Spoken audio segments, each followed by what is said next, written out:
ফিলিস্তিনের অবরুদ্ধ গাজা উপত্যকার পাশে নিজেদের সীমান্তে নজিরবিহীনভাবে সেনা সংখ্যা বাড়িয়েছে মিশর। ইসরায়েল গাজার রাজধানী গাজা সিটিতে ব্যাপক হামলার প্রস্তুতি নিচ্ছে। এমন প্রেক্ষাপটে কায়রো আশঙ্কা করছে হাজার হাজার গাজাবাসী হয়তো মিশরের উত্তর সিনাই অঞ্চলে প্রবেশের চেষ্টা করতে পারেন। মিডল ইস্ট আইকে দেওয়া সাক্ষাৎকারে মিশরের এক সামরিক কর্মকর্তা নিশ্চিত করেছেন, বর্তমানে উত্তর সিনাইয়ে প্রায় 40,000 সেনা মোতায়েন রয়েছে।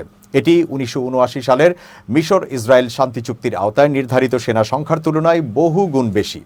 সূত্রটি বলেছে, গত কয়েক বছরের মধ্যে আমরা মিশরের সেনাবাহিনীকে এত উচ্চমাত্রার সতর্ক অবস্থায় কখনো দেখিনি। কর্মকর্তা আরও জানান, প্রেসিডেন্ট আবদেল ফাত্তাহ এল সিসির প্রত্যক্ষ নির্দেশে এই পদক্ষেপ নেওয়া হয়েছে। সশস্ত্র বাহিনীর সুপ্রিম কাউন্সিল ও জাতীয় নিরাপত্তা কাউন্সিলের সঙ্গে বৈঠকের পরই তিনি সেনা মোতায়েনের নির্দেশ দেন।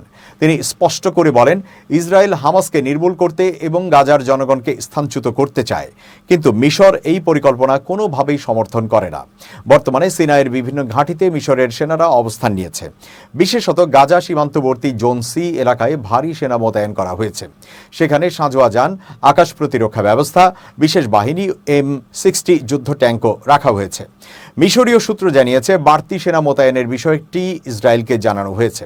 কায়রো তাদের জানিয়েছে এটি কেবল আত্মরক্ষামূলক ব্যবস্থা, তবে সতর্ক করে দেওয়া হয়েছে যদি ইসরায়েল মিশরের ভেতরে কোনো হামলা চালায় তার কঠোর জবাব দেওয়া হবে।